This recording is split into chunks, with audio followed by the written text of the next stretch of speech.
আসন্ন জাতীয় নির্বাচনে বিজিবি সদস্যদের নিরপেক্ষভাবে দায়িত্ব পালনের আহ্বান জানিয়েছেন স্বরাষ্ট্র উপদেষ্টা জাহাঙ্গীর আলম চৌধুরী।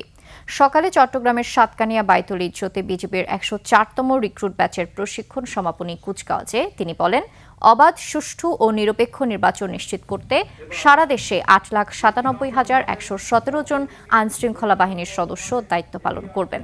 এর মধ্যে ৬১ জেলায় বিজিবির ৩৭,৪৫৩ জন সদস্য মোতায়েন থাকবে।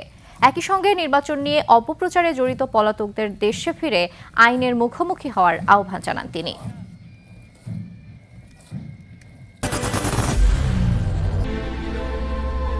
I am Ox.